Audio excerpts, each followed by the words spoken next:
Welcome, watchers from beyond the plains, witches and warlocks and spellcasters of nondescript gender identity, and, hopefully, unless you're like some kind of massive spell jerk, hopefully you have your muggle friends all gathered. Hopefully this has become some kind of tradition for you. Hopefully. Who knows? Who am I to say? I'm a talking head. But I'm also the dungeon master. Hi, I'm Goon Daddy. I'll be the leader in this dalliance into destiny. But of course, no time left to dilly-dally. Let me bring in my wonderful cast. Gotten somehow fucked up inside of this whole shenanigan, and well, you see, basically this motherfucker was making us attack the tarrasque. Yeah, which is the thing, you know, we're trying to know not awake / stop. Well, actually, our plan is to stop it. So yeah. The added effect of maybe the ones waking it up was also extra terrifying. Yeah, we don't have the last, Oh, maybe beast. We were the ones that woke it up. That'd be fucked up, but I hope... Yeah, that would be a kind of a weird twist, wouldn't it? Good Goon. I almost said good morning. It's morning. There is somebody out there and they are just waking up. They're like, oh, gotta go on. It's morning in Australia. It's morning somewhere. Good morning, all of the Australians, then. Good morning, people in Oz. AUS. For the longest time, I legitimately thought that people were calling Australia Oz like the Wizard of. No, that's terrible. It does kind of sound that way. I do now really want, like, why isn't it? Oh, it's still processing. I do want now, like, what's the Wizard of Oz movie that starred Michael Jackson and what's that called? Is it called Brand New Day? I know that's like the song at the end. Freaking. Anyway, I want a Wizard of Oz, but it's all like Australian. The Wiz? The Wiz! That's what it's called. I would love to see an all Aussie Wizard of Oz movie, a la The Wiz. I think that would be fun. Anyway, let's go off to see the Pixies of Pixie Mart. This is the place where you can give our characters, player or not, magic items live via the stream gift function. All you have to do is name the magic item that you want to give to one of the players, and you also have to name the player that you want to give it to, or the NPC you want to give it to. And you have to also, along with those two little bits of information, donate the associated amount of monies correlated with the rarity of the item. Depending on which artifact you choose, I might have to be like, nope. But we'll talk about that another time. Donations will be split 5 ways amongst us wonderful cast folk, and that's the live thing. That's the thing that you can do that'll completely throw off the rhythm of the session that we have here live. Don't you want to disrupt the order of this world? Absolutely. I also want to talk about, of course, our wonderful Daddy's Dungeon Patreon group, mascotted by Claude of Claude's Casita Curiosities. I want to give a cool, snazzy shout-out to 3 new patrons. Tevin, nice. Tevin, Matthew, and Caleb. They all joined this week, and they are $5 patrons. The official name of the $5 patron level is still to be decided. We did have 1 vote cast amongst the 3 of those cool dudes, and it was for cultist. So right now, so right now. Wait, there's only 1 vote. There's only 1 vote thus far. That was thus me. far. That was you? Yeah. Cultists. So it looks like the $5 level will be the cultists of Daddy's Dungeon, which is a really I like the way that strings. That's so fun. I like the way that strings things together. So now I guess it's time for our little icebreaker thing. A little fun thing is character question time.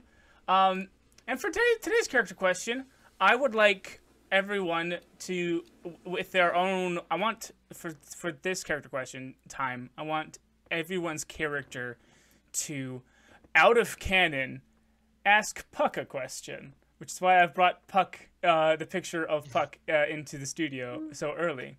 So out of canon, and this information cannot be transferred into the session, he said, the Dungeon Master said, knowing full well that that's a nigh impossible task.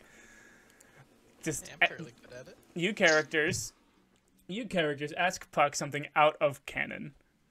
And that's what we're gonna do for this. Ken's got one. Okay, Ken. Okay, Ken, what you got? Hit me. Why are you such a piece of shit?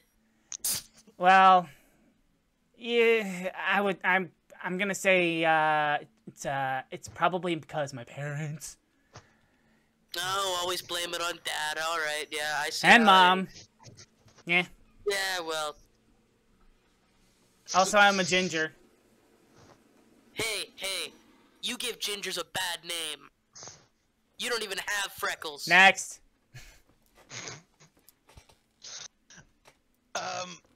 What did you do with the queen? Oh, yeah, well, she got really depressed, and, so I kind of, like, stepped in for her. She's kind of, like, crying. Oh, wow, okay. Yeah. Ugh. Thanks for answering that, I guess, jeez. Yep. What do you consider an overrated virtue?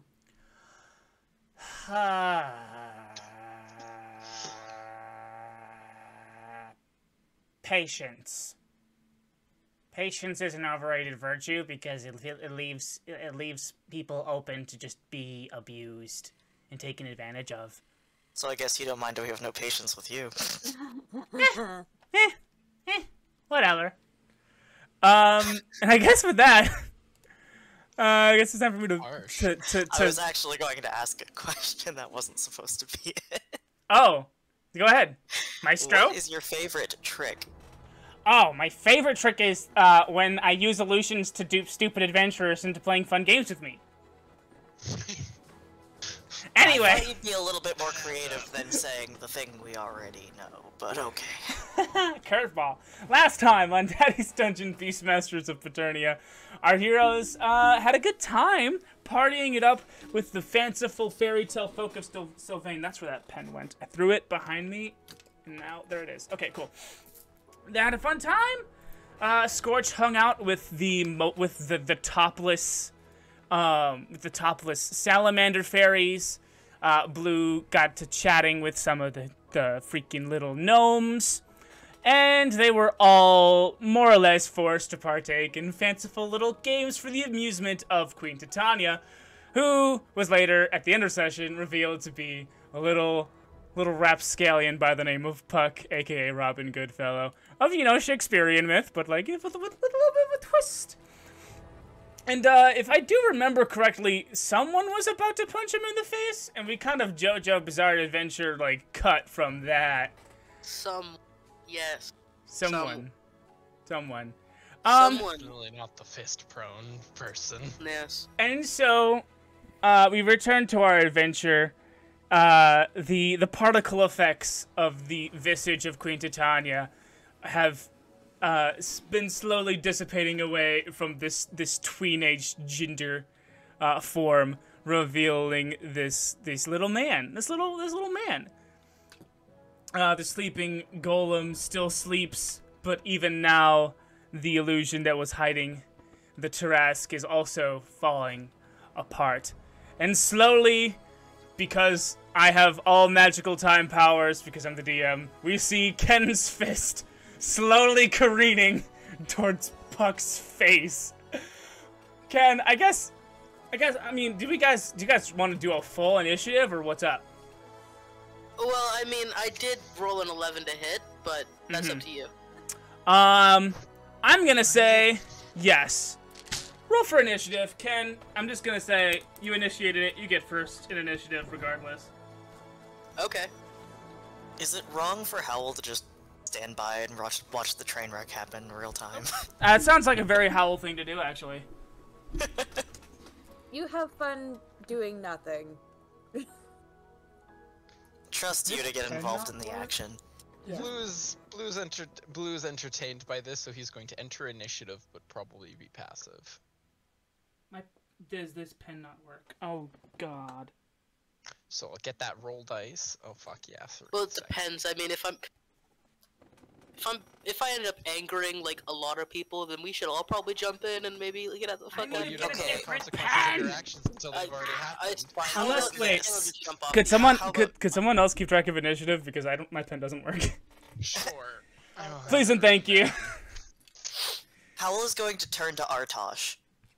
Do you want in on this? No?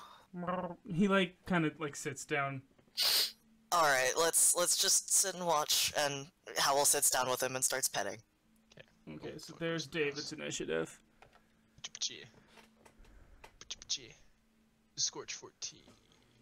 But is 3. David not in the campaign thing? Because I just rolled. David just rolled a 21 on my phone. I don't know why it's not showing up here. Sure, whatever. And then That's weird. And then Skortch, and then Has it worked on your phone before? Yes. Hmm. And then just for Puck. Puck rolled an 18. Oh, I'm not signed in. so let's go there.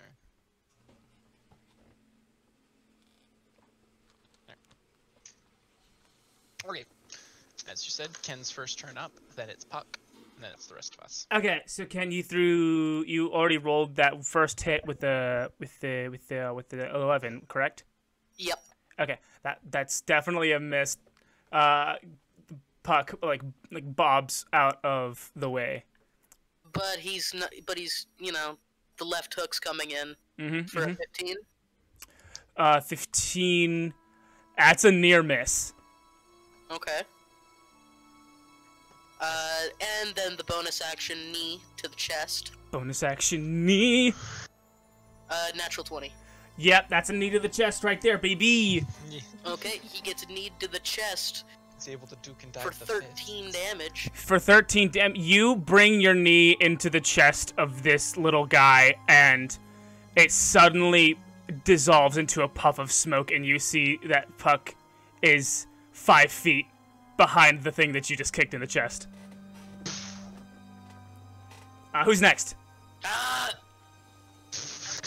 I guess me, unless Dave. Oh, sorry, it's no. Dave. It's Puck's turn? Okay. Okay. Puck is going to he's gonna stride very calmly up to you, Ken, and let's see, does a 15 hit? Nope. Okay. So he reaches out for you with an open palm. That's the kind of attack he's going for. How do you retaliate? How does that not work? Is what I'm asking you, Ken. How does it not work? He smacks it away. Just Okay. like smack. Okay. And Smack. that is... This is the wrong music. I thought this was going to be more sinister music, but I guess not. Dang you, Hidden Valley. No, I didn't mean to start it again. Goodness. Go to my own freaking sound deal. The drums are cool. I'm going to make it drums. Cool. The drum tone is pretty cool. I've used it several times, and it sounds really cool. And so, yeah, Puck is gonna get his hands slapped away, and he's gonna take flight with the remainder of his movement speed and like get a good 5 feet. Would you say that he's leaving my attack range? No, 'cause he's only going 5 up. He's only going 5 feet up in the air. Okay. Who's next? Oh, sorry, Skortch. I did post it inside of the D&D voice chat. Oh, so good, good, if you want to good. know, Okay. Ken Puck Skortch Blue. Okay. What about David? Yeah, David rolled a 21, so it'd be right after Ken then. Right, sorry, that was after. Yeah, sorry. So, That's fine. So Skortch is your I'll turn. just add him in. That's fine. Cool, cool. David's not gonna use his turn here. I'm just gonna add him in. You probably don't have to help, I Ken wanna help. says.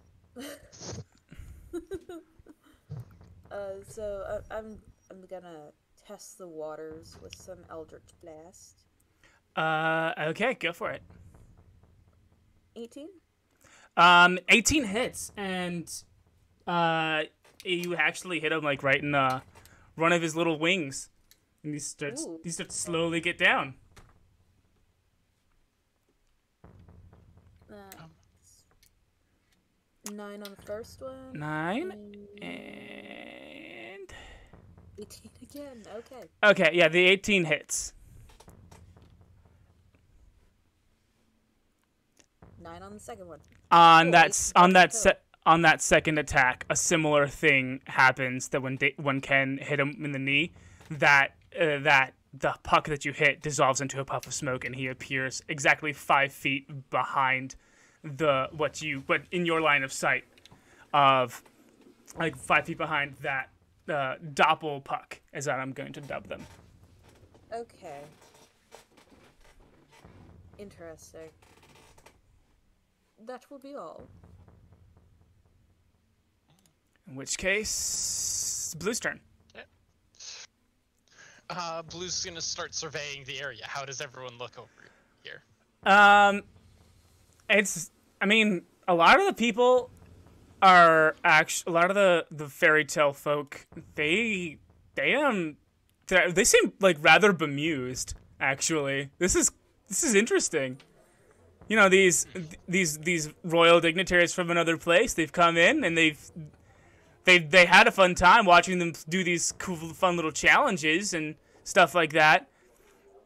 And now there's a good old-fashioned fight going on at the feet of, you know, one of the most deadly things to ever exist. But they don't really seem bothered by it. Okay. Understood.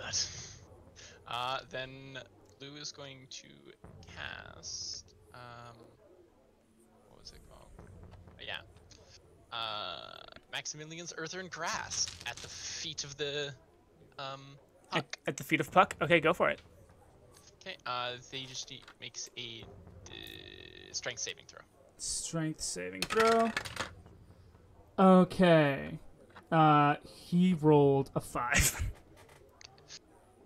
So a giant, like, dragon claw comes out of the ground as Blue finally finishes looking around going, yeah, this is fine, and crushes him in the hand as he takes 2d6 bludgeoning damage. Ow!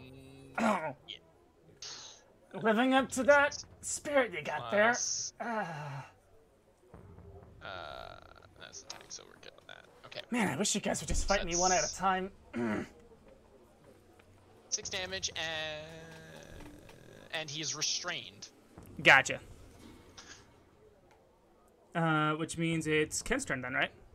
Yeah. Suppose so. So if he's sitting there restrained, well, you know, he's gonna do a thing, and that thing is he's gonna roll up and he's just gonna punch him. Just gonna punch him right in the face with another natural 20. Today's about a day for double numbers. It's a good day. It's a good day for double numbers. Get roll damage. I guess so. That's gonna be 12 on the first. Here comes the extra attack. Oh, that's a 19. Or yeah, that's a 19 or a natural 1. So we'll go with the 19. Okay. That's gonna be 4 damage on the second one. Okay. And okay. Before you go on, yeah. he disappears into another puff of smoke, and reappears 5 feet behind Ken, your line of sight, out of the earthen grasp. Okay. Please fight me one at a time. It's so much easier to understand. Are you saying this is too much for you?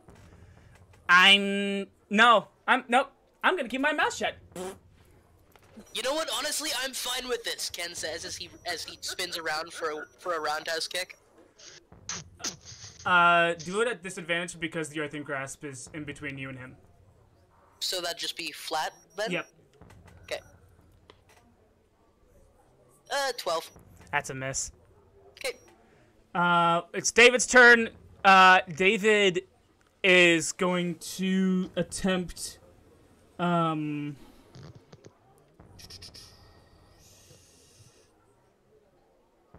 freaking... David, if numbers are the problem, maybe you should increase those numbers. You know, maybe I should. David, he summons his echo. And... What the heck does Sword Burst do? I don't remember this spell. He runs towards, Puck. And... both echoes take swings at him with great swords. First David swings, and it's actually a clash. And so Puck... Oh, and you still need that. And so Puck sees that swing, kind of spins around, and... misses a free punch. But here comes the echo with the secondary... with the echo's attack. With the great sword. And with the dirty 20, deals 6 damage. And then David's second attack gets it going. That's an 18. And 8 points of damage. And like before, that Puck disappears in a cloud of smoke and reappears 5 feet behind him in David's line of sight. But the echo is not so easily shaken because the echo throws an attack and misses. So that's David's turn.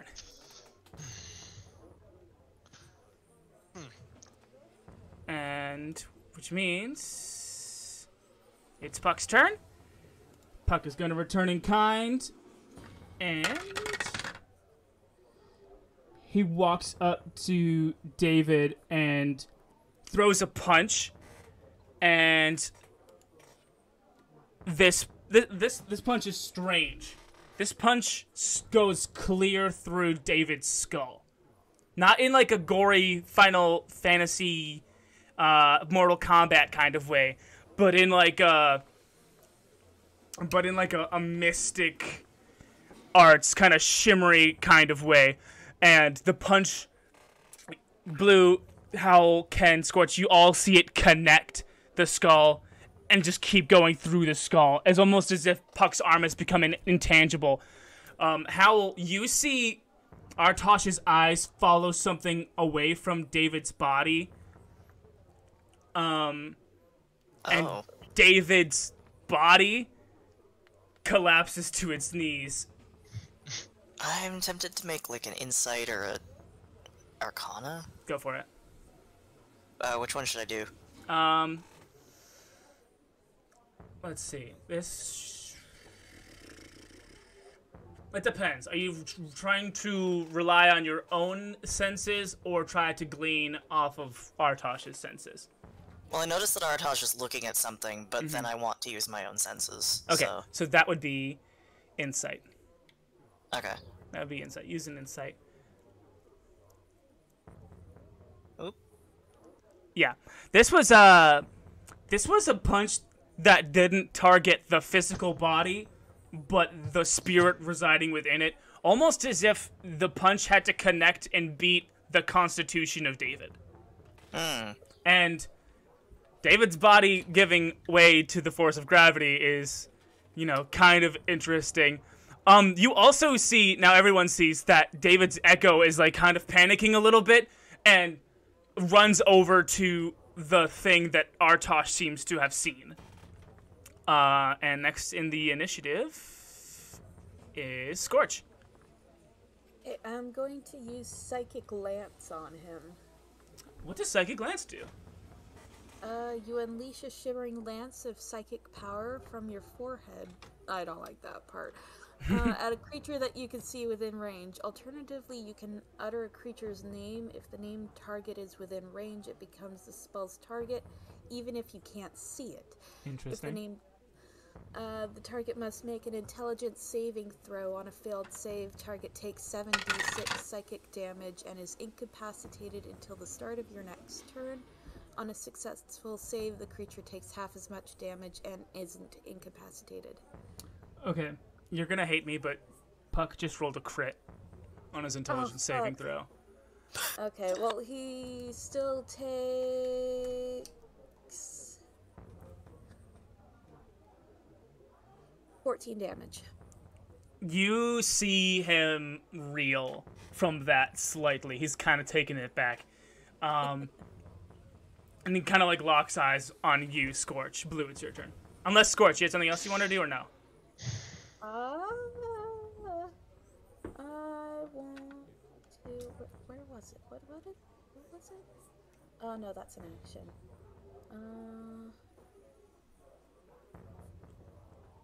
Yeah, no, Okay, Blue, it's your turn. yeah.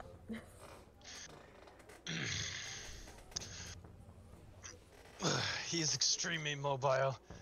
Oh, let's see how Ken does. I turns over. Oh, okay. Did you like gesture to Ken? Just general. He's crossed his arms. He's gonna stand there and look over at Ken. Look at him. I want to see how this plays out. That should be fine. Ken's turn now. I see nothing wrong with this. You're just gonna leave me? I'll leave him. I'm right here. I'm more surprised that Blue isn't doing anything considering his brother just fell to his knees. He's fine. He didn't seem like he was under any sort of distress. Blue's immediate mental presumption is that he's got something planned. Gotcha. Alright, Ken, it's your turn. Alright, I'm going to move towards the motherfucker Puck. The mother pucker? The motherfucker indeed, and he's just gonna run up and Superman punch him right in the chin. Go for it! Beat that 16. 23. Good job. Alright, here goes the first one. It is gonna be 4 damage as the sucker punch just gets him right in the tooth. Ow! One of the many teeth. Ow. From that, he's going to grab his head and bring his head to his knee. Alright. Roll that. Beat that 16. That's gonna be a 23. Right on. Roll that damage. Alright, that's gonna be 9. You're not gonna believe what happens next. He's gonna... But as you bring Puck's head to your knee, that form collapses into a puff of smoke, and there he is, 5 feet behind you, behind the doppelganger, and in the line of sight of Ken. Ken's going to kind of see this coming, and immediately as he puffs into smoke, again comes around, but this time instead of a roundhouse kick, he brings it to like a roundhouse question mark kick, if you know what that is. I imagine you're like drawing a question mark in the air with your foot. Kind of. So basically, you bring your foot to the left, then the right, and then immediately go for a head kick. Word. It's supposed to fake out your opponent, but whatever. We'll see how it goes. We'll see. Right. 24. That definitely hits. Yeah. But only 3 damage. Only 3 damage. Yeah, you knock him in the chin. He actually seems taken back by this, because usually the one puff is all it takes. If you know what I mean. Hey! He's a lightweight. Anyway, it's Puck's turn now. Yep. You see Howle and Skortch. You see that David's echo. It seems to like be. It looks like he's like stuffing air into himself, kind of. He's like kind of like. He's like. It's almost like he's putting a very long ascot into his his shirt, like very long. He's like stuffing it, and like he's trying to. He's like he's like grabbing like parts of his like echo membrane kind of, and like shifting things around a little bit or something like that. But that's what that looks like. Puck is gonna come on over. Come on, get into the hole. Ken, does a 17 beat your constitution? Beat my constitution? Yes. Okay. Blue, Skortch, and Howle, you see that Puck lines up another punch similar to the one that he delivered onto David. And again, the punch travels through Ken's skull. And again, Howle, you see Artosh track something that comes out of Ken's body into the floor behind it. And Ken's body collapses to its knees. Ooh. Do I take damage? You do not take damage. Can you see your body collapse to its knees? But you also see that your hands are like translucent and blue, and you see that your legs are translucent and blue, and your body is translucent and blue. Oh, I'm astral projected. By force, kind of. So when he's trying to Anyway, show us. Skortch, it's your turn. Okay. Two of your traveling mates, one your literal cousin and your pet turtle are both incapacitated. Okay, stops are coming out. I'm using my Hex Blade's curse on him, which I want to be like a fiery wreath around like his chest now. Word. Okay. Yeah. Okay, well, if I wasn't already within 30 feet, I have to be within 30 feet now. Mm-hmm. Okay. And I'm going to...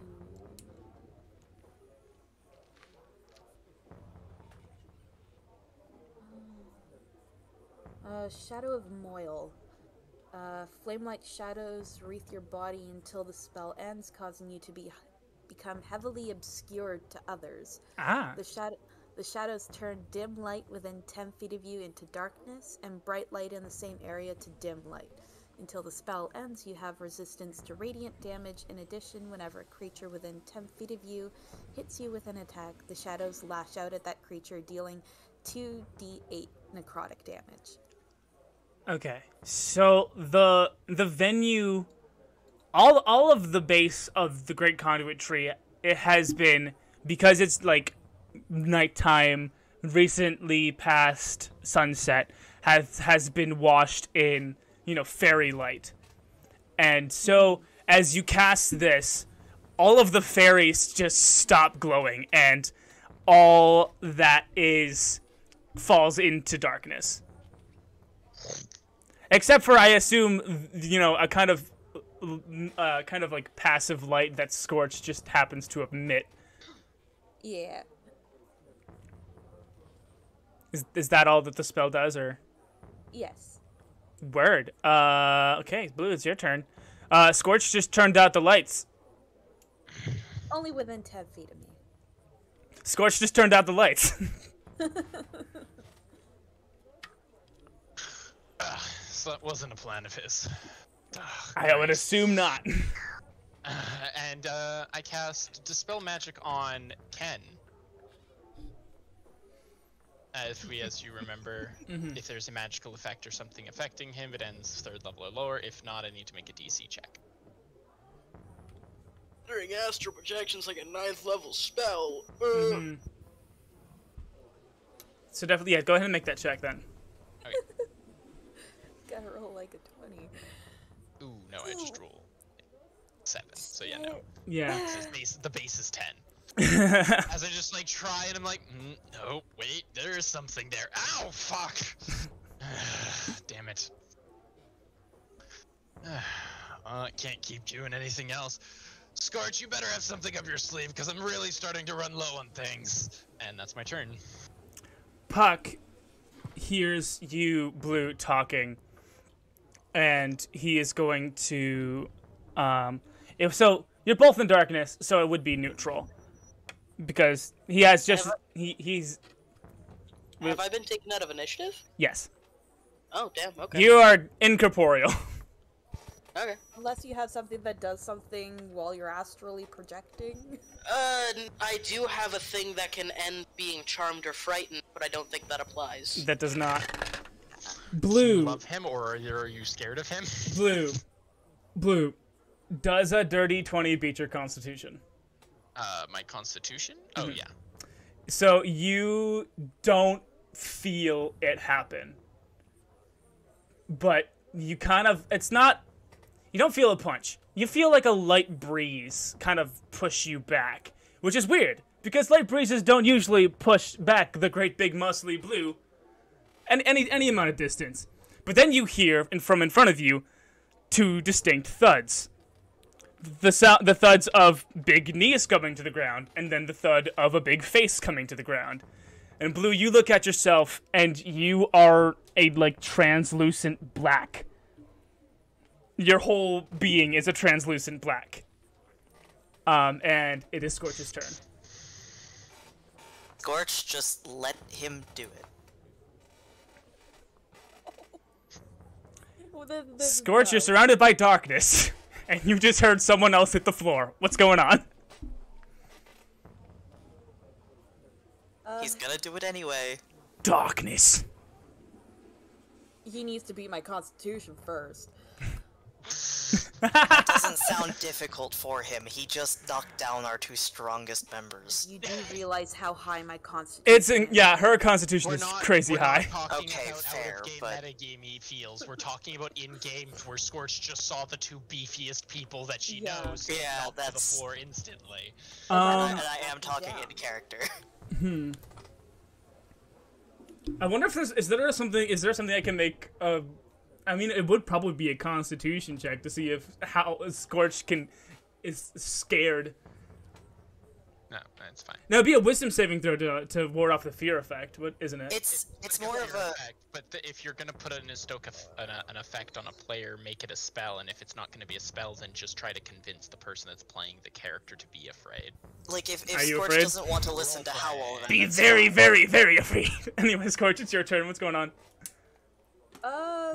I'm going to ask Jewel to cast Fireball. Oh, goodness. Just willy-nilly? We're No. right next to the tarrasque.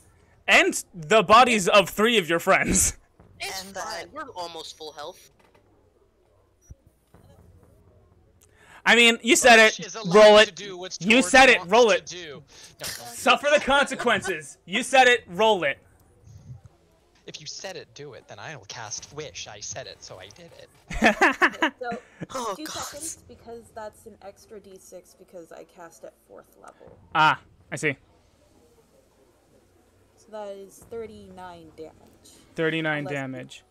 And needs to make a dex check unless he wants to take the full brunt of it. That's dirty 20.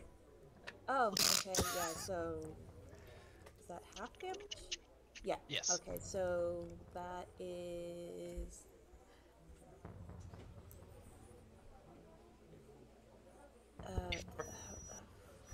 Math. Making D&D fun Yeah. since 1977.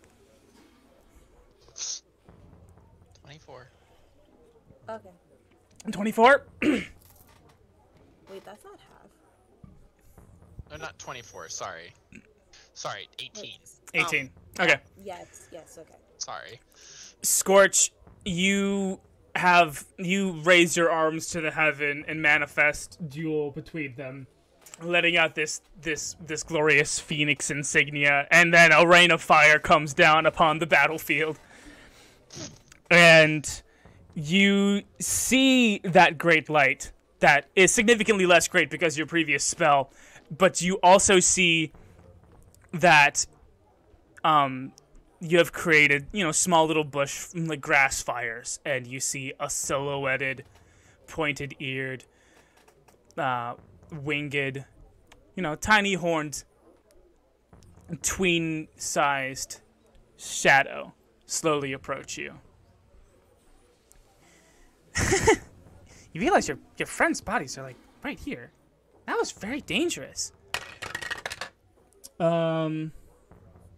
Does a 14 beat your constitution?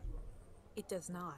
So you see this silhouetted figure send his fist through your head, but nothing happens.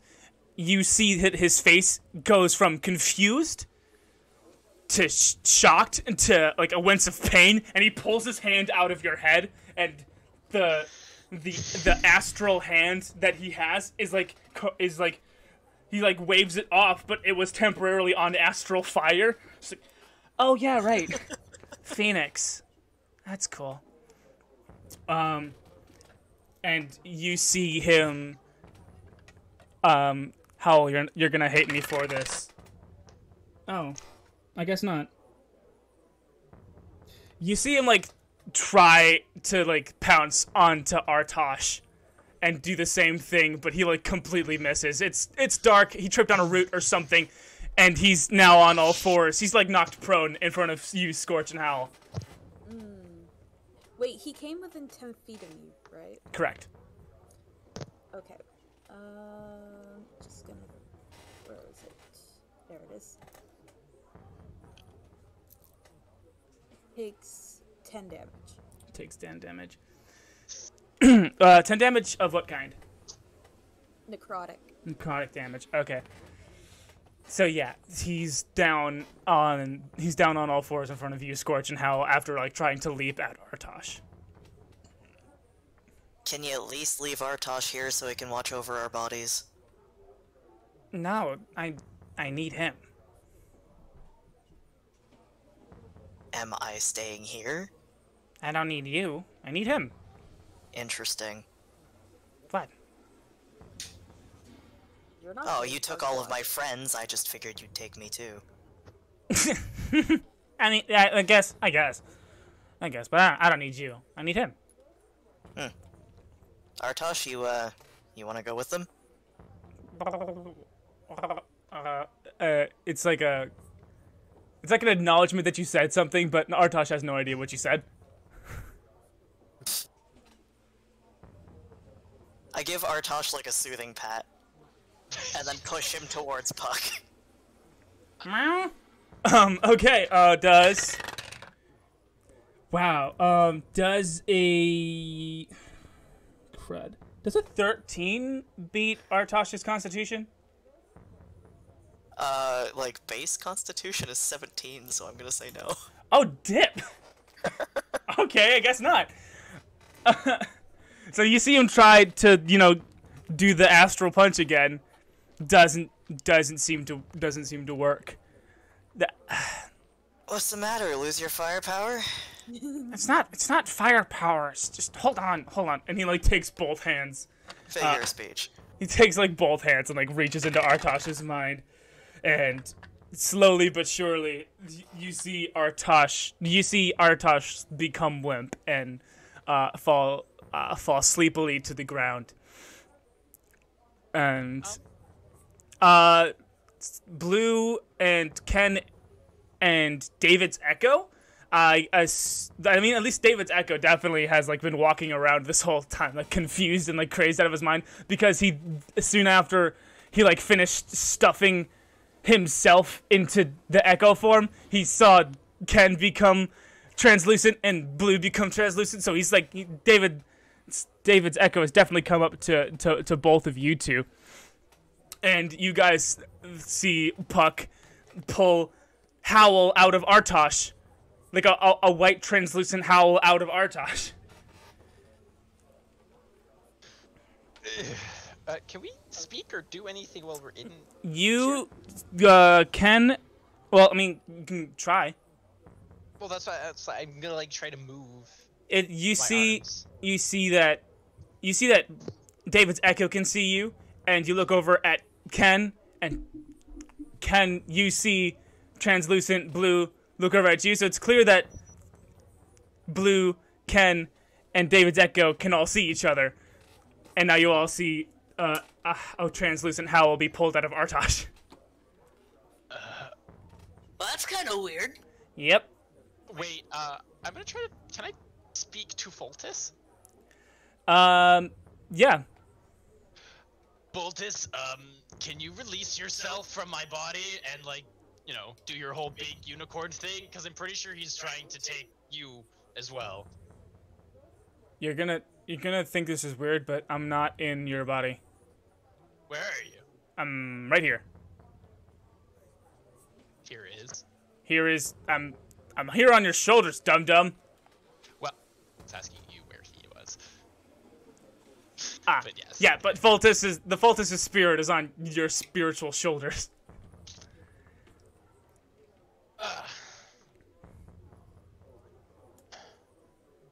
Well, there is nothing we can do until this solves itself, sadly. Yeah, I'm here as well. gonna punch the midget. Wait, who's the midget? Did Buck say that? No, that was David's Echo. Who's the midget? Skortch and Howle, you can hear David's echo speak. It's not that small. He's smaller than me. I mean, he's like a teenager. I was once that tall. I grew very fast. I don't remember being that short. Skortch, you see Puck stand up and look at you and be like, "Can I get this over with?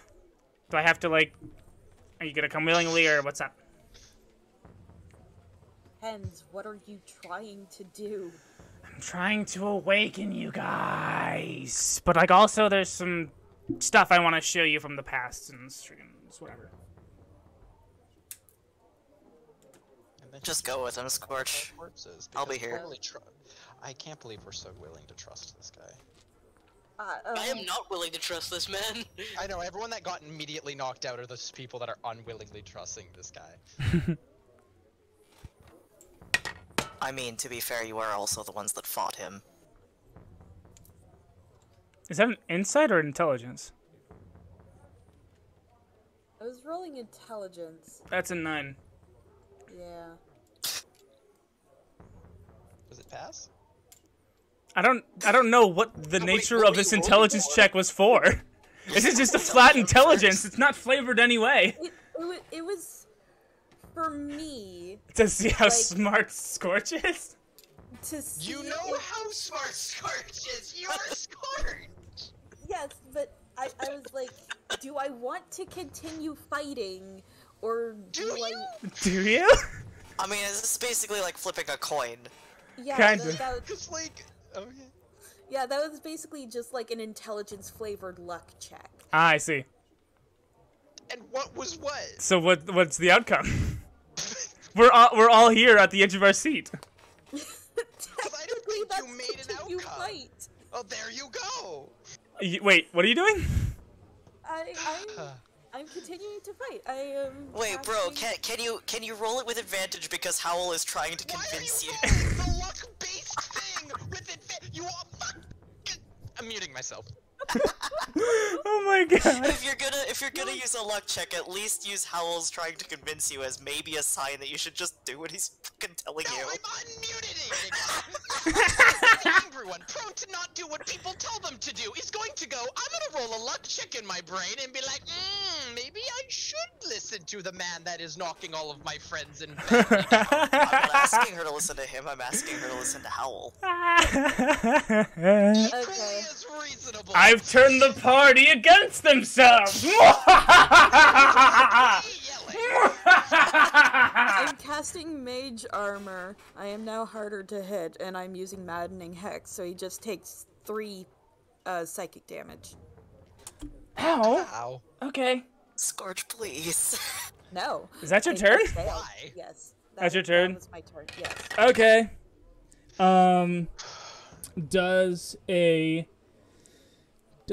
Hold on, quick maths. Does a 17 bait your constitution?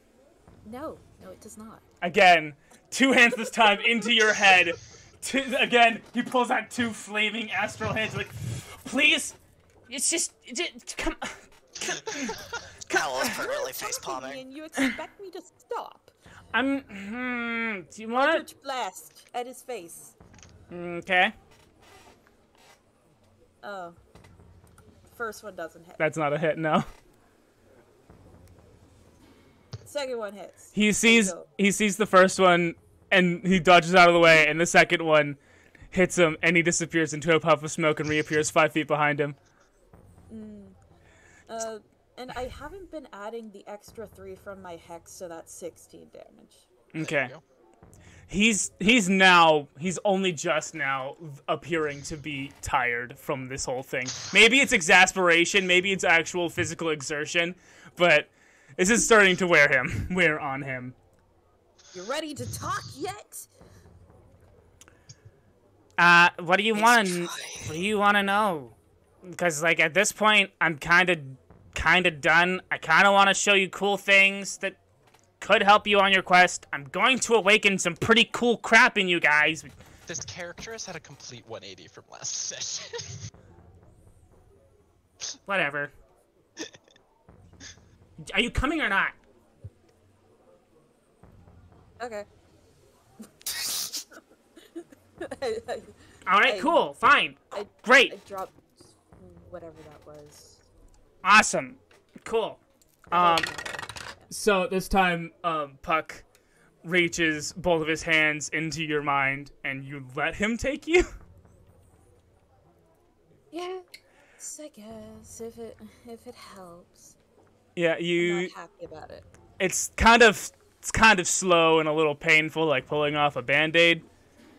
Definitely the hardest, most stubborn soul to pull out of a body amongst the four.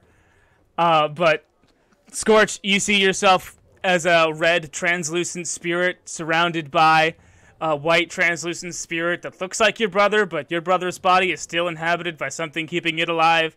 You see David's echo, which is, always been in translucent green, but this echo seems a bit more lively than the other ones that you've seen. And of course, there's Blue in a black translucent form and Ken in a blue translucent form. Ah, thank goodness. Finally that's all over with. Puck, I just want you to know that when we get Good night! back to our... And you all fall asleep. And when you... Okay. Hold on, I have a rule for this. Next bit, this is gonna be fun. Now we can use this one. This will do good for this one. You guys wake up next to a small tree in the midst. At a long rest? Yeah, a long rest. Okay. You guys wake up next to a small tree, and amongst a very large crater that's like charred in like a wasteland. This is still clearly Sylvain. This is still Sylvain, and this tree is very clearly the conduit tree, but it's just different, Can you awaken and you feel like you have 8 limbs instead of your usual 4. Blue, your limbs seem fine. Howle, you feel like... Hold on. Aren't I? Wait. Yeah, Aren't I not there? you caught me. Hold on. Skortch, your arms feel big and feathery. And David is the first to pipe up. And he's like, Guys? Yeah? As you guys look around and you see a little green turtle, like a green translucent turtle, crawling around, kind of sweating. Guys, I can't get up. I'm stuck on all fours. Oh my Guys? gosh, you are adorable. Guys! Ah! Squid! Why is there a squid here? Ken? I heard What's your a voice. squid? Oh my god. Ken, you're a squid. Blue, where are you? Blue. I'm a squid? Blue, where are Why you? is he a Over squid? here. Yo, Blue, you're a bear! That's so cool! Why are I'm you a a squid. bear? Oh, you're a bird. You're both birds.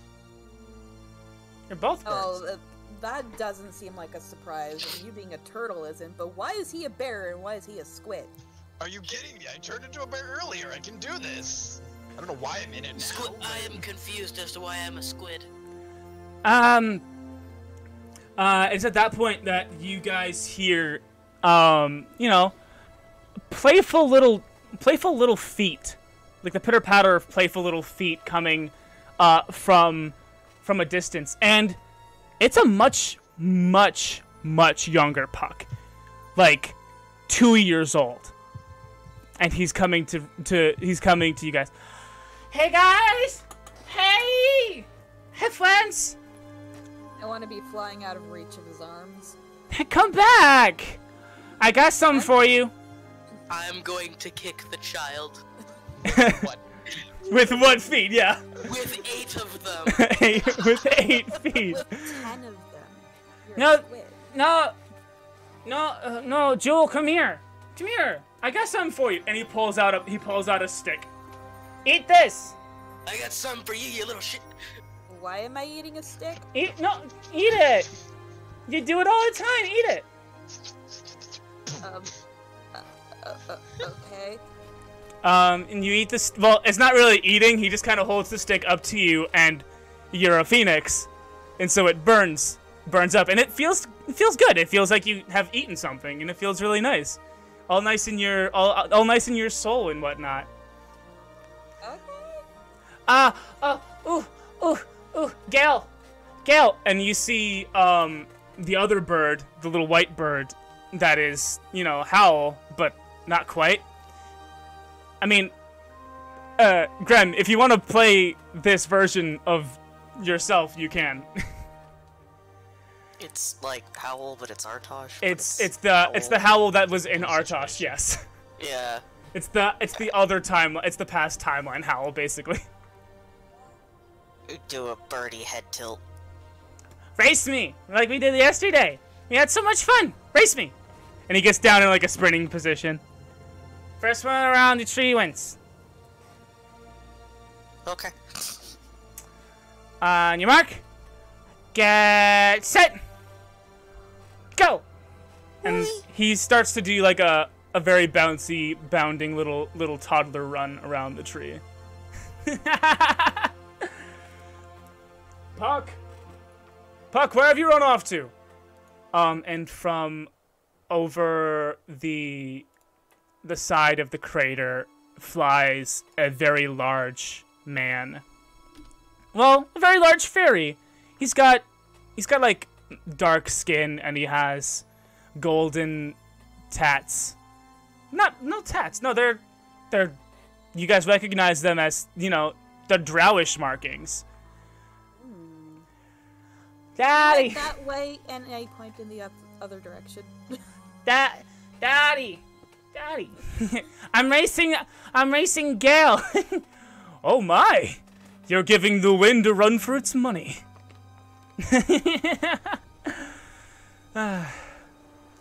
Now, son, I've come to talk to you about something.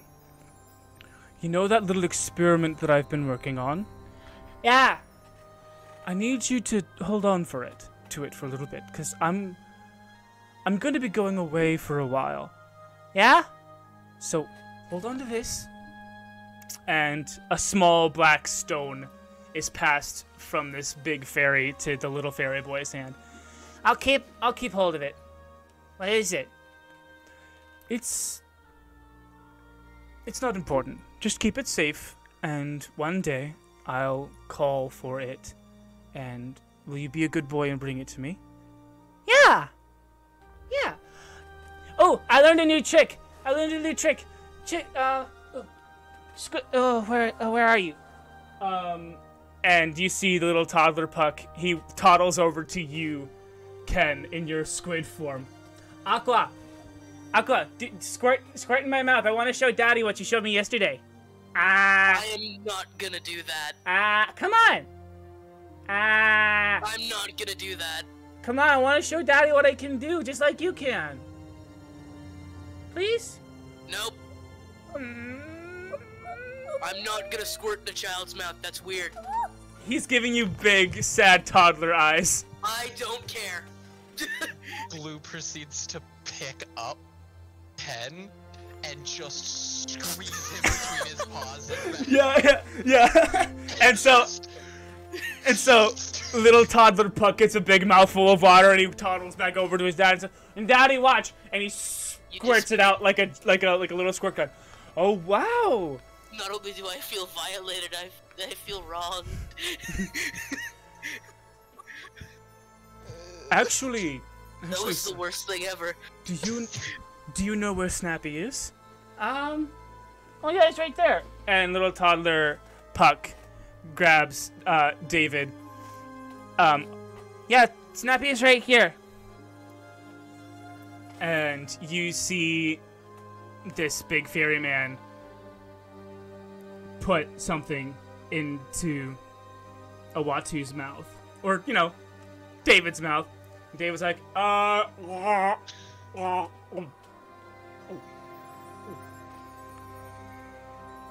This God. is horrible. Oh God. Okay. And it doesn't take long But eventually that stone is passed. Ew. Why did you do that? No reason. Now I gotta go. So I'll see you soon, alright? Okay, Daddy. And you see this large fairy man just phase into the ground. Just like become incorporeal and phase right into the ground and disappear. Let's see. Suddenly, all of your vision is wiped to white. And you are now in the same area, next to, maybe a slightly smaller original conduit tree.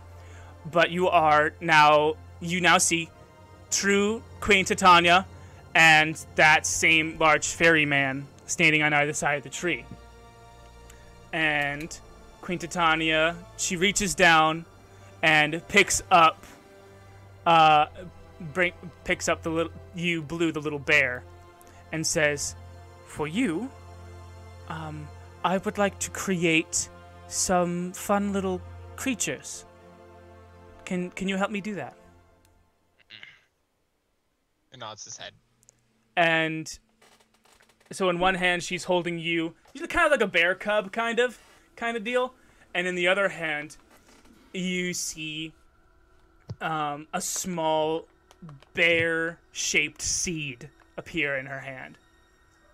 And she takes that seed and she plants it in the ground, and bears start to sprout and come out of the ground near it. Bear folk, normal bears, owl bears, just a bunch of bears just come sprouting out. And soon, the large fairy says, "All right, it's my turn," and he grabs the bear. He grabs you, Blue, and holds you in his arm. "Now I'm going to make something that will eat those bears. Can you help me?" Yes. And in his hand, on the other hand, there is a small human-shaped seed. And he plants the small little human. And humans start to sprout, and they start to gather around. I don't know why the music has become so sinister. I did not mean it to be like that. That was weird. And it goes on like this. Queen Titania picks up Jewel at one point and says, "I would like to make something that will help burn down forests when they've become too big to handle. And I would like to create creatures to oversee those fires. Would you like to help me?" And she makes another seed, and the salamander fairies are born. The large male king fairy grabs you, Ken, and says, "I would like to create a race of people that will keep those fire fairies in check. Would you like to help me?" Ken. Sure. And a little seed that looks like a water nymph is made, and that seed is planted. What have I done?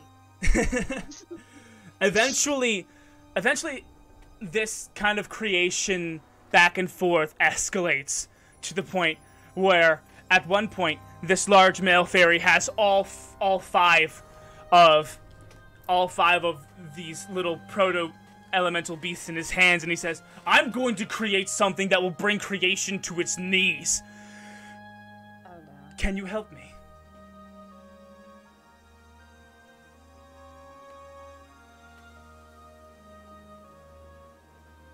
Fine. And you feel him forcefully take some of your essence and makes the very first dragon egg. It is multicolored. It is red and green and black and white. And he lifts it up to the sky, and Tiamat hatches and flies away. And Queen Titania quickly grabs all of the rest, grabs all the beasts from her husband, and says, I'm going to make an equal and opposite dragon to keep that monster in check." her voice becoming more angry. Will you help me? And again, a similar feeling as she saps some of the energy from all of the little pet elementals and creates the second dragon egg, the platinum dragon egg, and she raises it to the sky, and the platinum dragon is formed and flies. It hatches and flies away. Bye, Bahamut. Let's see here. Your vision is wiped. And you return to a similar scene. The tree is taller. There is a little picnic table that was constructed by some gnomes that are waving goodbye. And the king and queen fairy are sitting and having lunch, and they're bickering about something or other. But all of the little pet elementals are here, and there's so much food, and Puck is having a grand time playing with you guys. Okay, so if I,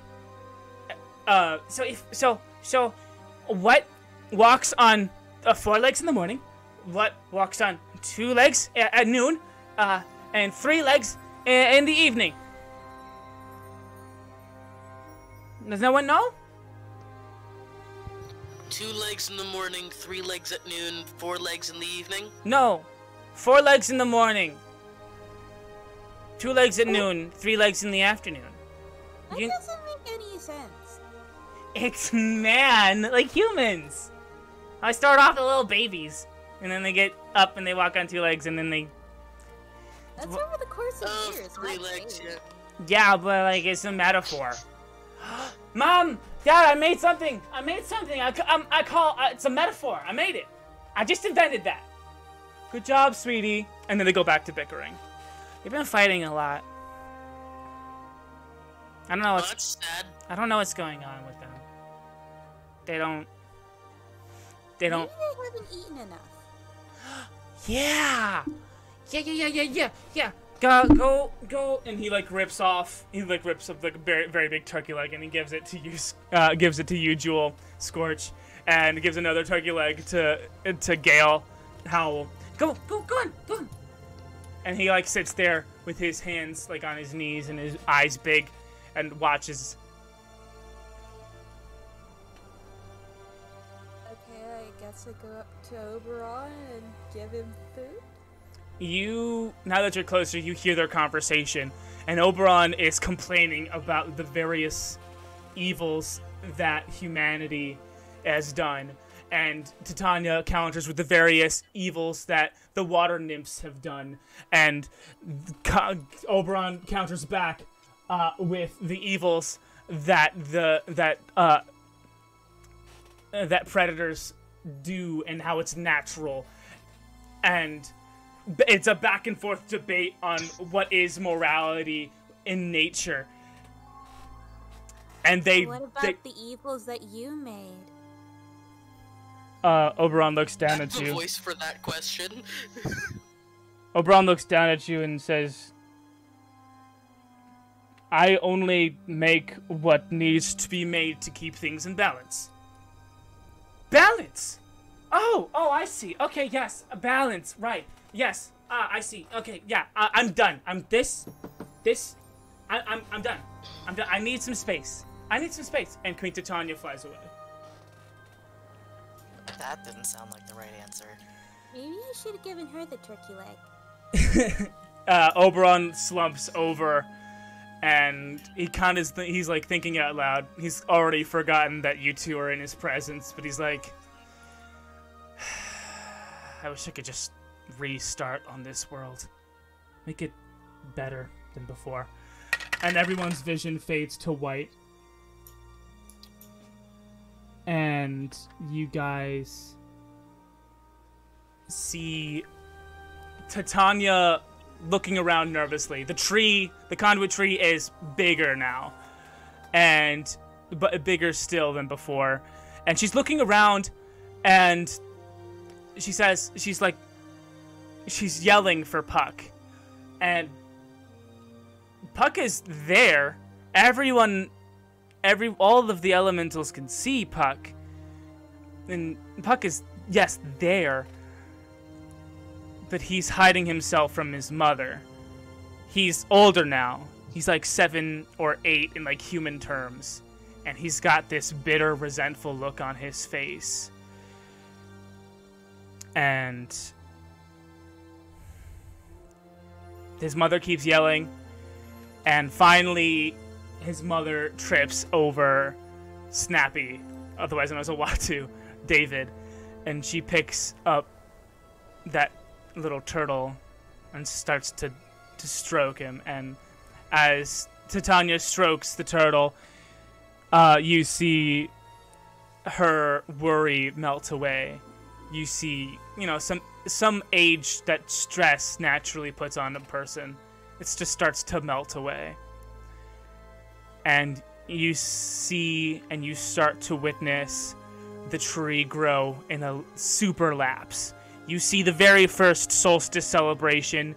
You see the tree grow higher and higher and higher, and you eventually see Oberon come out of the ground. And Titania is there. Oberon has come out of the ground in the middle of the fairy cathedral. And Titania is there with Snappy, Owatu, who is now a fairly large turtle about the size of a coffee table. And so are all of the other elementals. Aqua, the great squid of water, is now, you know, very big. The original bear of earth is now very large. And, you know, the Typhonix and the Phoenix are big birds, and the whole fairy court is assembled as Oberon comes. And Oberon says, "Puck, it's time. I need the stone back." And Titania says, "Puck hasn't been here in a millennia." And from behind the throne, Puck finally relinquishes the invisibility spell and walks over to his father and places the stone in the ground. Well, at his father's feet. I hope it was worth it. Whatever this thing is, I hope it matured good enough for you. Alright? I just wanted... I don't know what I wanted, but it wasn't this, okay? And Titania says, "Puck, what is this?" It's nothing. It's just a fresh start, I guess. And King Oberon takes the stone from the ground and crushes it in his hand, and he swallows the black dust.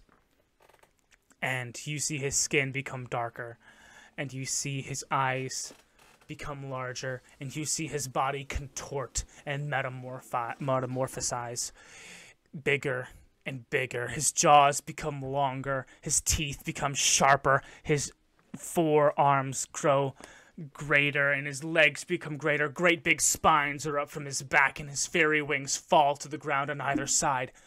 And he slowly, just for lack of a better word, Gigantamaxes into the tarrasque.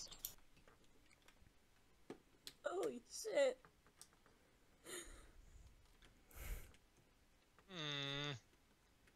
Oberon? The tarrasque speaks not.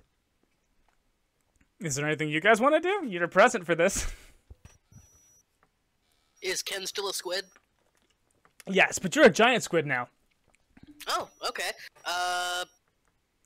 It's gonna climb on the tarrasque and just fucking smack it with 8 limbs. Gotcha. This is fucked up. as you like, you know, become like awakened from this like kind of montagey days that you were in, you feel like a much stronger connection to water as itself, and because you're like embodying a more pure form of it, and you feel as though, I'm just gonna say it at this point, all of you can bend your element. And we're going to be using roll for chaos rules. Just tell me what you want to do as you bend this element, and then roll for chaos. I have never heard of this before. Neither have I. Neither have I. The roll for chaos rules?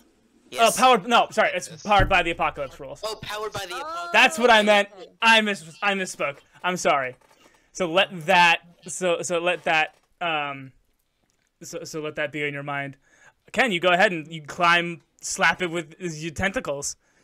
Okay, so should I roll 2d6 plus whatever? I mean, that's more of a, you described more of a physical attack, and then I just let you know that you can add, like, an elemental bending style to it.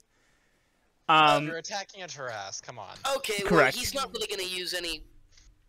He's just gonna try and choke the fucking tarrasque out. He's got Go 8 for it. arms. Then alright? roll for that. It's gonna be hard, but yeah. Alright, so this would be strength then? Yes. Let me, yes. Yeah, that's... What did you roll? The 7? Yeah. I mean, it's, the tarrasque is very, very big. You can barely get your arms around completely. And so he's not a successful choking out.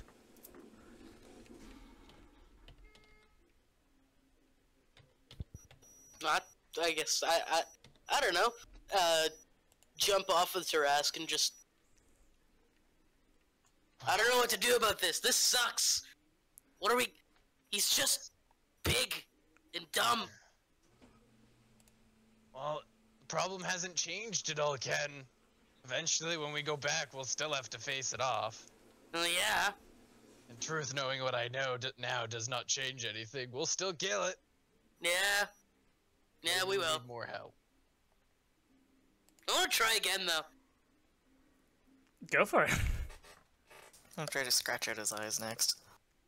Oh, yeah, he's just going... Let's just go for the same initiative then. Oh, we're going through initiative, okay. I mean, if you guys want to take turns, but you have to have some kind of initiative. So it's just the same as before. Well, he's just gonna go ahead and smack him. I wasn't in the initiative. Okay, you'll go then right after Skortch then. Yeah, it's a 16. 16. us, Nope. Yeah, no. I gotta find the initiative then. It would be Ken, then David.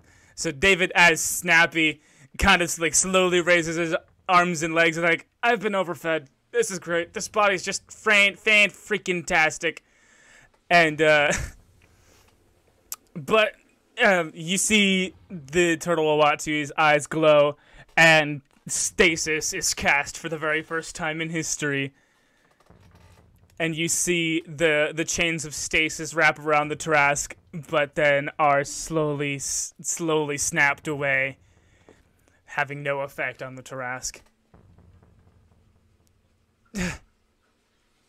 Which makes it then Skortch's turn.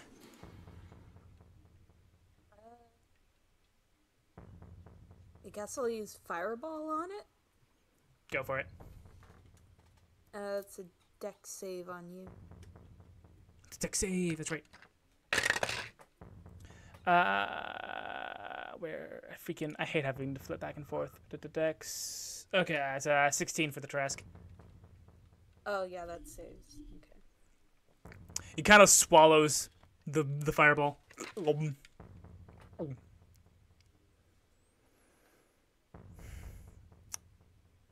so it's 9 damage then. All right, Yeah. Blue, it's your turn. That's a hell of a lot of ones. Oh wait, no, it's Howle's turn. My bad. It's Right, the past yes, 'cause Howle's I'm- turn. Yeah. Okay. Yeah, like I said, I want to try to like claw at his eyes. Roll for it. What am I rolling for that? Just do like a normal Eldritch Blast. Oh, okay. That makes it easier. Oh, nice. 25. That a crit? No, it's not a crit. It was 25 is one actually away. 25 is actually a clash. Oh shit. That clashes with the tarrasque. Oh no. It is gonna just swipe you away, with its claw. That's an 8 plus 19 to hit. Oh, jeez, yeah. Yeah, he swats you away, easy peasy. Ouch. Blue, it's your turn then. Guys, are you not understanding what's going on here? Yeah, we can't really do this. No. Don't you feel it? This is That feeling inside of you? It wasn't quite there before. the past. Yeah, We're kinda. not us. So we can't change it. Yeah, exactly. We can't do anything to it. Yes. So how is it asleep then? We put it to sleep. The us that is in the future, or the us that is now? I know I'm like the time turtle, but I'm confused. So Blue is going to stand up on his two hind legs and is going to slam down into the ground, and he's going to pull a giant rock out of the ground. I like that. And smash it into the skull of the tarrasque. Go for it. Roll the Powered by Apocalypse, baby. I do need to be refreshed on the dice rolls for those. I believe it's 2d6, correct? And then 2d6 plus the allocated stat. So the stats in Powered by the Apocalypse are weird, strength, cool. just your spellcasting modifier for this pen. Your spellcasting stat would be the one that you use plus the 2d6. Okay, so I'll set the +3 then.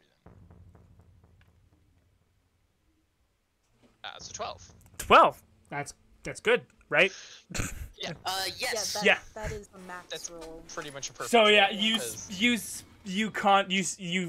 do a big yeah. bear down on the ground, and a tectonic plate look. comes up. We're not us, so we have like super cool powers. And he just slams into the ground and just starts pulling up chunks of rock, and they start to just float above him as they like mass into this giant pile. And then he grabs the pile and Just shoves right it. into the head.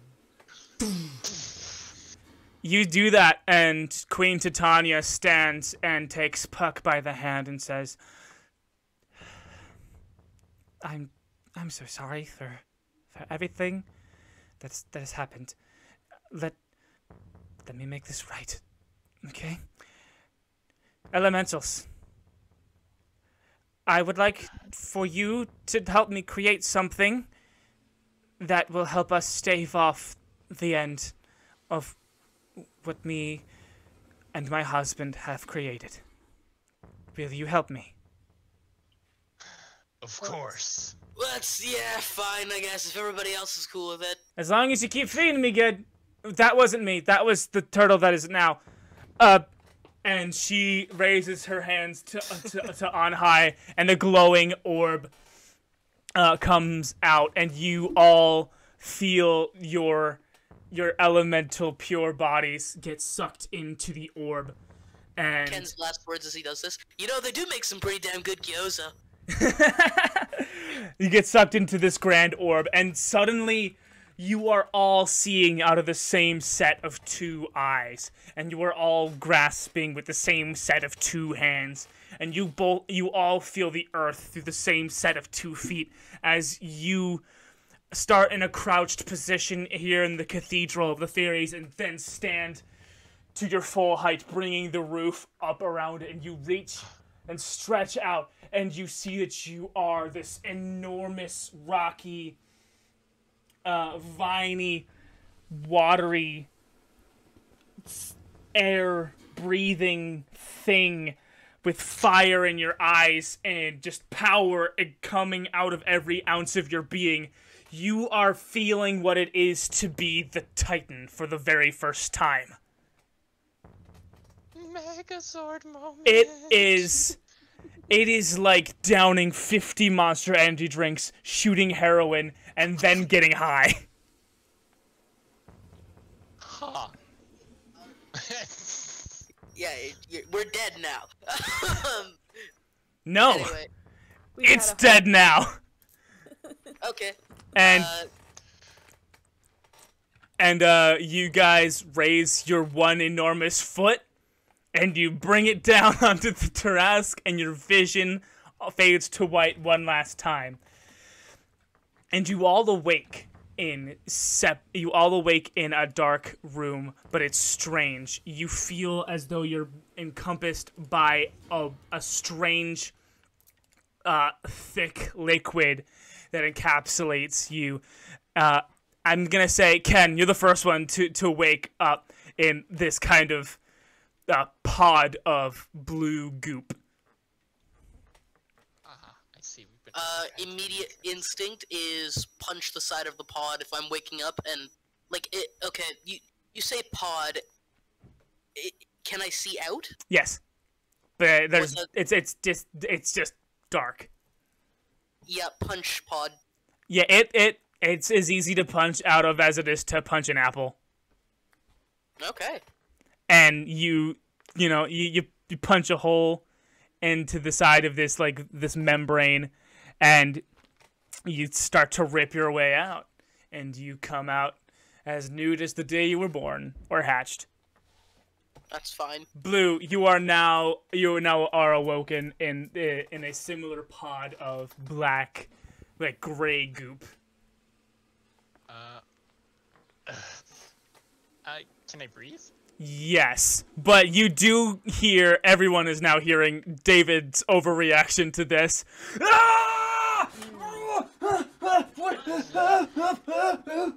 He's gonna just stretch his arm out of the pod that he's in. Can he do that? Yeah, very easily. Again, it's like punching an apple. Says just kind of claws his way out and just pulls himself. And you see Ken.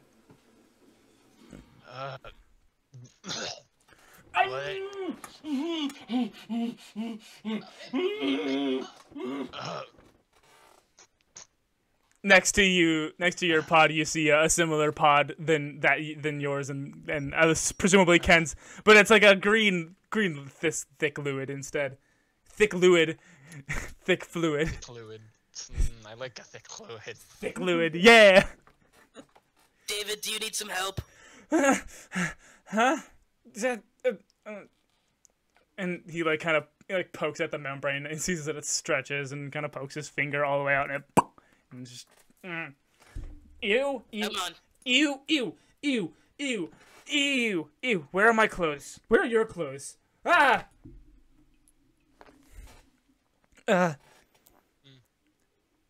Skortch. It's not that bad. Skortch. Skortch now Yes. gains consciousness in a similar vat of red goop. Yeah, I just produce flame and melt it as I sit up. It oddly smells. It oddly smells like a burnt cabbage. Ew. What does burnt cab? Awful. It smells awful. And Kind of like burning hair, really. I have the same smell. Pops into my head. Ugh. Skortch, That was a bad idea. Skortch, you notice that Artosh is in the pod next to you, surrounded by a clear fluid, and they're still soundly sleeping. Oh. So where's Howle? Howle, you're right behind them all, with Puck. Oh, okay. Did you not get a pod? Guess not. What happened? Why are we naked? I don't know. No reason. Where are we? No reason. You just happen to want to see some nice turtle dick No, he says. or some nice dragonborn dick. By the way, bro, nice cock. What if it least said that it dissolved our clothes? You see Puck snap closed a notebook and stash it behind him. Nope, As not a at all. matter of fact, Puck, why aren't you naked right now? Honestly, this just feels like I don't know. It I just can be feels naked. like if you're gonna make us naked, then you should be naked too. Like, you know what I mean? It's just it feels unfair. Fine, and he snaps his fingers and his clothes disappear. Nice, wonderful. Now You we're just all on had the to same say page. something. I would like my pants back, please, says David. Oh, come on. Okay, guys, what just happened?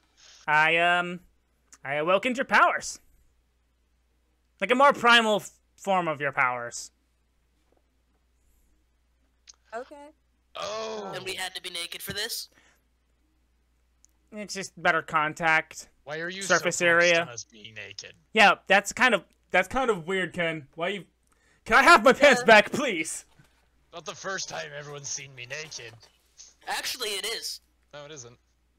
A dress was expensive. It better be in one piece. It's over there. Okay. Like most of everyone's clothes is like hanging on like pegs on the wall. But I got like cooler uniforms if you guys want them. Nah, I prefer my shorts. Cooler uniform. What is it? He like pulls a curtain to the side, and you see very slim, kind of color coordinated outfits. There's a green one and a red one and a white one and a blue one and a black one, and there are coordinated helmets that go along with them, each vaguely resembling one of each of the elemental beasts. And they're like one-piece suits, kind of, and they have like a belt.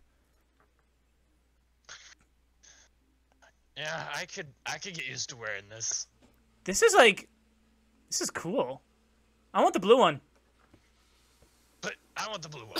No, the blue one's no. I want the blue one. The blue one's the dragon. Dragon's obviously the leader. I'm the leader. I get the blue one. The blue one's obviously for the blue dragonborn.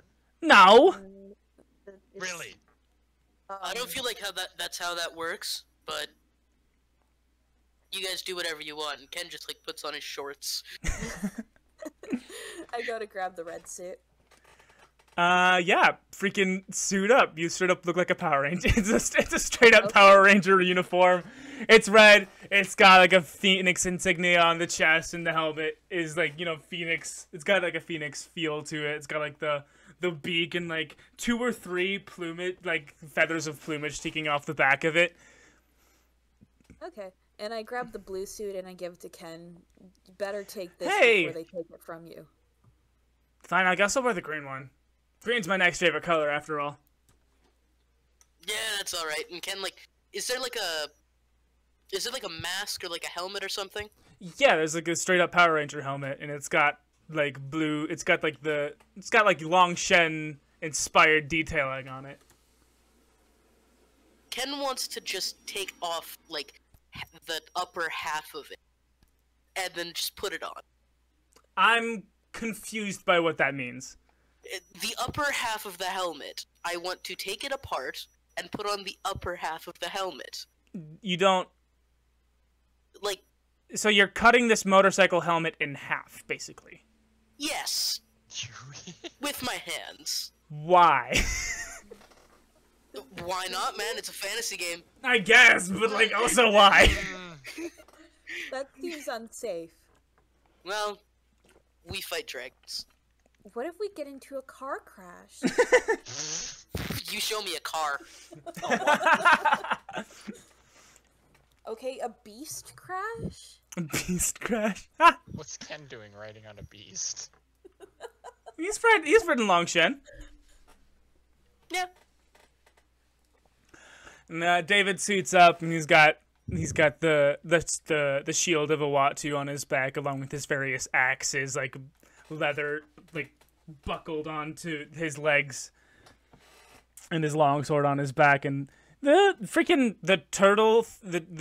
dragon turtle themed helmet looks pretty spiffy. The black visors gleams in the funky fantasy future lighting that's going on in this room. It kind of feels powerful. David kind of feels like posing, and then he summons his echo, and they both pose at each other. Yeah! Ha! Ha! Yeah! Turtle power! I agree. Turtle power. Blue, your helmet has a straight up big old unicorn horn on it. Fuck yeah. Howle, what's... Wonderful, a valid stabbing implement. Howle, what are you doing during all this? He's just watching the others enjoy themselves. What at the in moment. the what is this? This is Ken right now. Word. All right, I see what you did there. Yep. Okay. That's cool. You more or less just took the black visor off the front of it. Yep. I see. How I would like to call attention that Artosh is still in the pod, still like asleep. Yeah. I should probably wake him up. But he looks so comfy. That goo is weird. I don't like it. Artosh isn't gonna like it either. Oh no, trauma! Oh right, yeah. From the spiders. What if? Okay, like, can I get the cat out without waking up the cat? Is that the question? Give me a sleight of hand check. How about a dirty 20? Ooh. Ooh. I'm gonna say that you like swipe one of David's axes off of his leg with the leather belts, and you start to like surgically remove a hole. Like you kind of like you start to like cut like a big narrow arc, like unzipping a sleeping bag kind of, but with the axe, and you peel off the filament, and you reach into the gush. And you slowly pull Artosh out and set the kitty onto the ground without Nice. causing them to wake up. Good stuff. Cat acquired. Cool. You're not gonna try on the outfit I made for you? Oh, you made these? Howle, put it on. Yeah. Well, I designed them. I kind of had the gnomes make them. They're much better seems people than I am. But I did the designs. They look really good on everyone else. I wouldn't call it my style, but I'll give it a try if you want me to. Yeah. I'm sorry about everything. I just wanted to have some fun with my old friends, like the old times. Sorry we don't remember any of that. That's Sorry. Now not we them. do, but... I'm sorry for nothing. That's cool. It's yeah. I have a hard time. I have a hard time just. I'm kind of old and very powerful, but I'm still like a kid, kind of. I have a hard time being wrong. And I was very convinced that you guys were still the friends that I knew from a long, long time ago. I mean, man, Well, look, if Blue kind of squirted me in your mouth, and that was weird. And I feel like I never really liked you in the first place. what do you want? That was funny. I enjoyed that. I figured you would. I He hope. just kind of got like this really awkward, like kind of smile on his face. I hope you guys can like forgive me. I got nothing to forgive you about. You're fine. Yeah, I wasn't angry. Didn't actually try to kill us, so I get you're Gucci. I think it was more confusion than real anger. I just have fun fighting. I do like to punch things. That's good. Hey, can I, David? Like he takes off the helmet, and David goes, "Can I talk to your mom? I feel bad about everything." Wait, you know her, or are you just feeling really super sad for people now? It's not weird for me to feel remorse or empathy. Blue. Nah, you're right. Just normally when that happens, you try to stick your dick in it, so.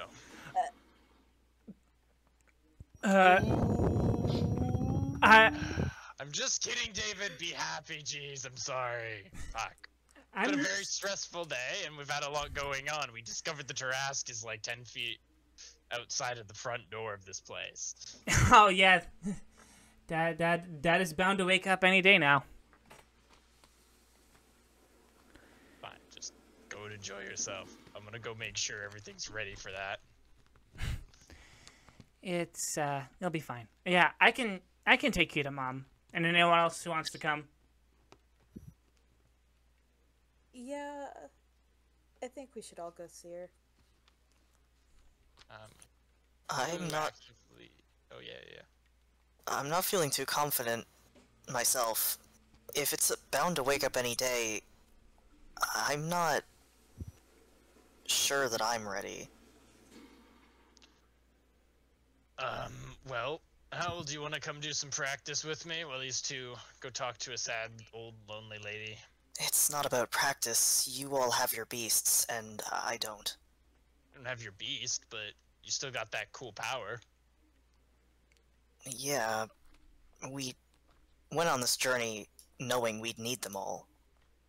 I haven't matched up yet. Howle, listen here. We didn't go on this journey because we needed them. We needed more strength and more power, which we have. You have. And if at any point it's going to happen in a few days, we're going to need to make sure that every one of us is ready to be able to fight it in whatever state we are in now. So if you can hone that power that you've unlocked now, even though it's not as large or another divine creature yet, we might still be able to use it to some great effectiveness. And you, oh god. I mean, like, if anyone's got potential out of all of us, it must be you. I'm not trying to say that I don't have power or anything like that. Or potential? I understand where you're all coming from. I just feel as though I'm missing something important. Artosh is waking up, and he puts his head on... I assume that you've, like, knelt down at this point. Yeah. And so Hey, Artosh, buddy. like, puts his head on your knee. Give him a good scritch. He starts, like, licking himself all over. That can't taste too nice. And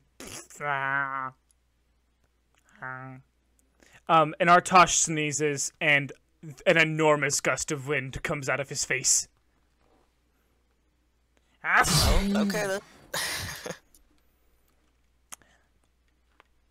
How you feeling? And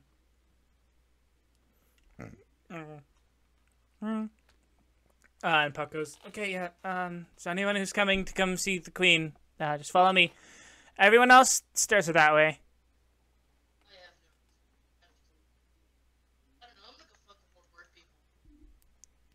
Bro, are you muted? You sound far away. I was far away, sorry. Yeah, Ken says as he's literally walking down the stairs. I heard go fuck up bird people. That's Yeah, what I I'm gonna heard go as fuck- well. I'm gonna go fuck with bird people. It's like midnight as who's going to go see the queen? David and Skortch. Anyone else? And I believe it was also Blue was going to see the queen? No? No? So is it just David and Skortch? I guess. Just a sudden lack of talking from the other players. That was very strange. Yeah, sorry. Anyway. As I've stated several times, no, I'm gonna go train. Ken is gonna go punch birds, and I think Howle was... Howle's gonna go spend some time with Artosh. Gotcha. Alright, so it is nighttime as David and Howle follow Puck up winding stairs to, to like a more efficient elevator that's made of similar, like, stuck together discarded glass. It's very pretty, and it's very elegant and very, like, very fairy garden aesthetic. This, like, it's like a Da Vinci elevator type deal that you guys step into, and you get hoisted up to the very top of the tree, where there's a very lush, very full tree house with many of the same, like, aesthetic features, like the many colored glass and such.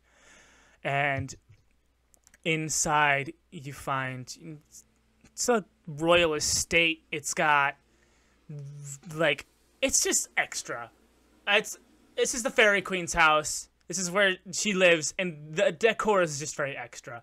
But you see her by a fireplace on, like, a whole lot of pillows, just a whole lot of pillows. Some are just large mushrooms. One is, I think, one of the pillows, like on like a second glance, is like very clearly just a large toad. And she's a very old, frail lady, and she's sitting there by herself with, a bunch of tissues. And where the heck is the fireplace sound? Is it in the other one? Fireplace, there it is. And she's just there. She's eating something cold with a spoon in her hand. And she's got tissues about, and she's like sobbing. And she senses Puck's presence and looks over, and then returns to her bowl of frozen something. It's probably ice cream. Let's be real here. It's ice cream. And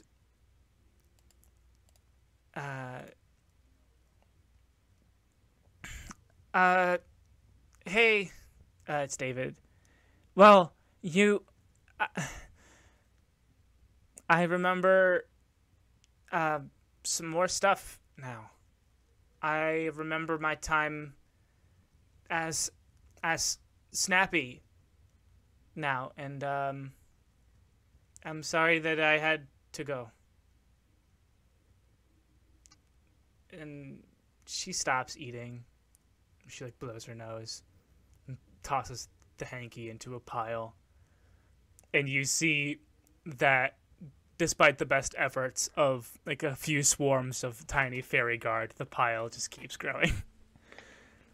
Because it takes 3 or 4 fairies to lift one of these snot-filled hankies. And it's just a slow going. The pile is being stacked faster than these little guys can clear the debris away.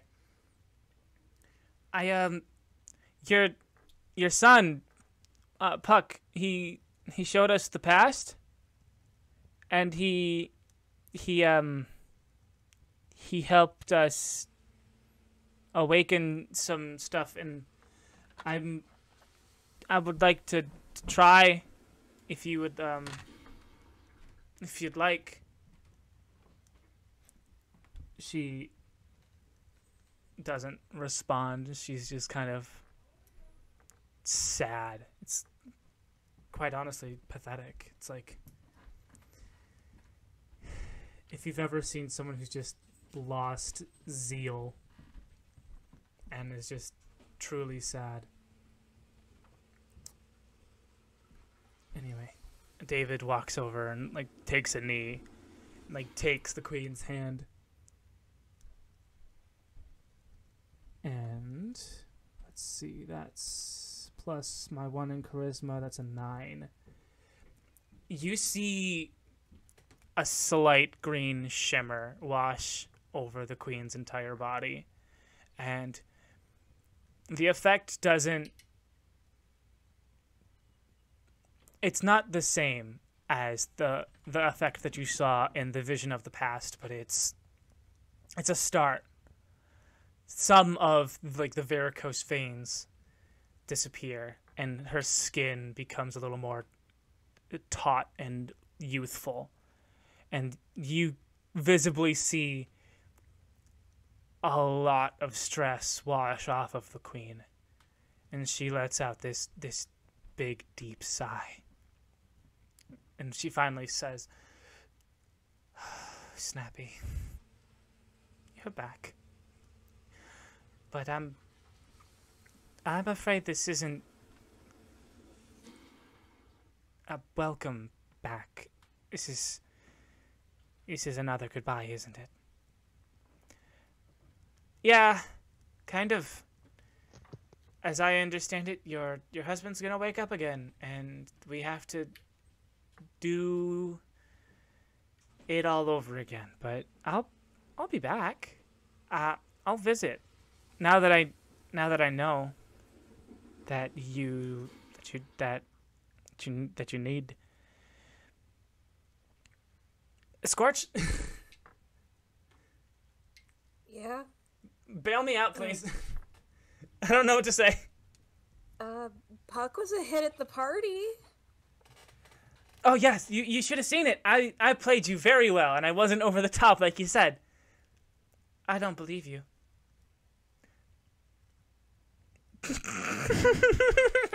And they both have a laugh. Yeah, we didn't buy it, but everyone else did.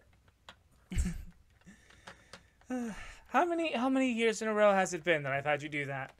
I just haven't been up to it for the past 50 years or so. Yeah, you're no one suspected a thing except for the elementals. Ah, yes. So they all did end up showing up. It wasn't just Earth and Time. Yep, all 5 of them. Are they at their full power? Most of them. All but one, really, is at their full power. Oh. He'll be waking up any day now. Yeah, but that's not like... It's not the end of the world. I can distract him. I've done it before. I've distracted him. So I could, like, buy another day. But it is the end of the world. Yeah, Debbie Downer, but, like, I can help. I'm not the little kid. I'm not a little kid anymore. Puck, you say that every time your father wakes up, that you're not a little kid anymore. But every time you're only 2 millennia old. Mom. Fine, I'll let you distract them. My son will buy you some more time, should the need arise. But I'm confident that he'll stay asleep for longer. Thank you.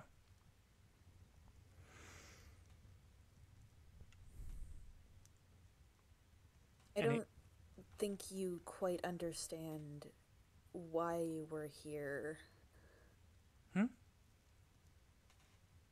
David could probably tell it better than I can, but we're here because it's the last resort. We've been told of the future, and in that future, everyone dies. Oh. So, in the future, the beasts weren't able to assemble? No, and into the Titan. We're still working on the 5th one. I see.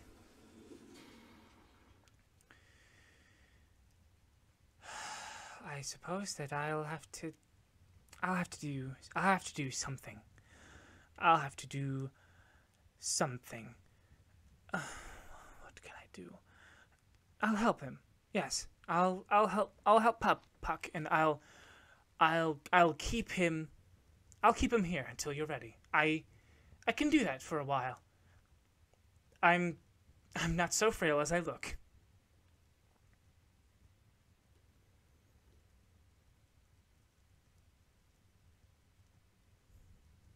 Although it will be hard, but we can do it.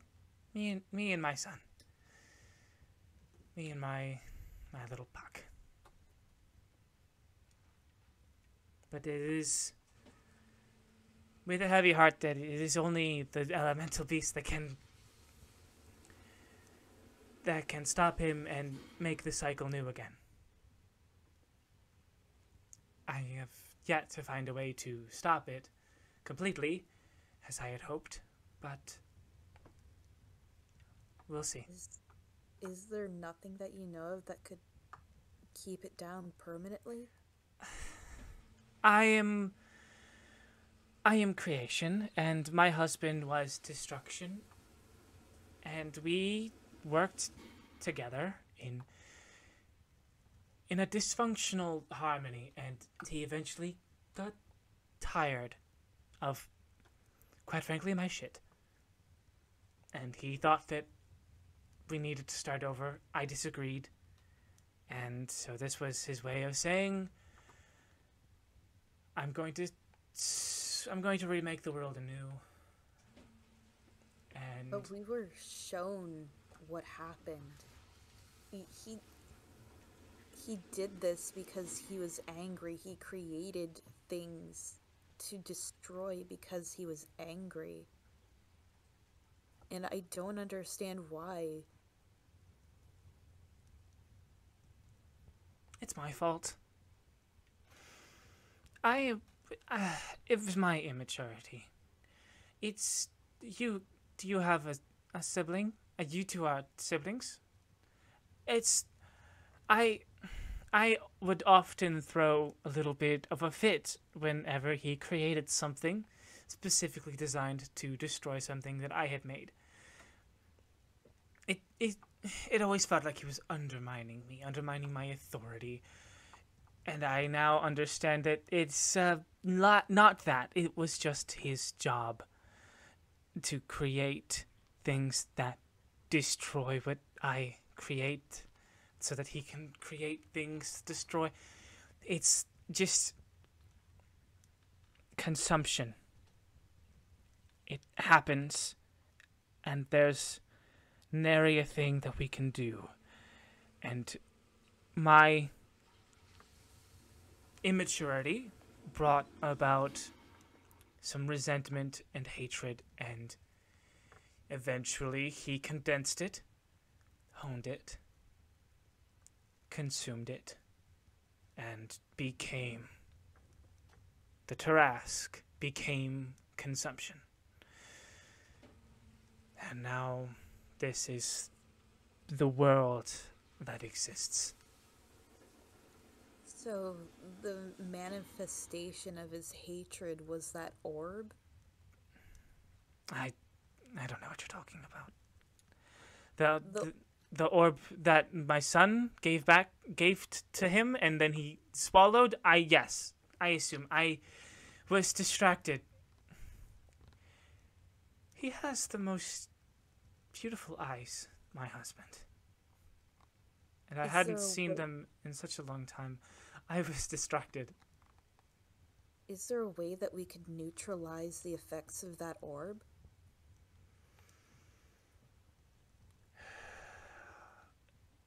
If it was created out of hatred and imbalance, could you balance it?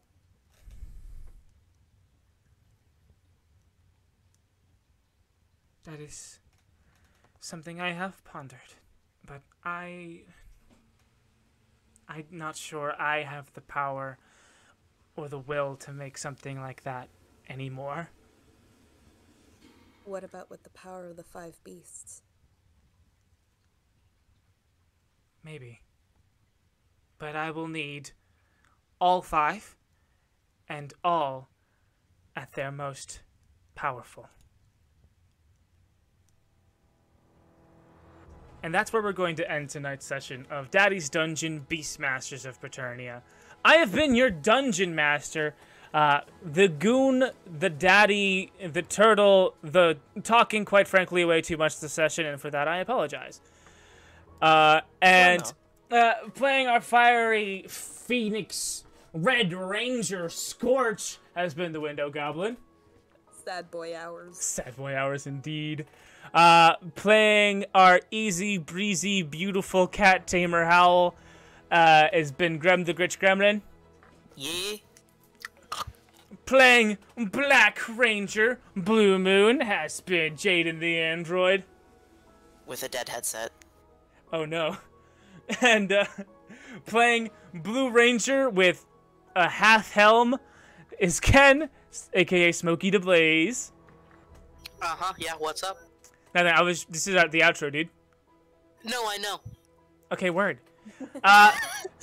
Anyway, if you guys want to help support our little series going on, go ahead to patreon.com/Daddy's Dungeon D&D and join our wonderful trio of patrons. Shout out again to Tevin, Matthew, and Kale.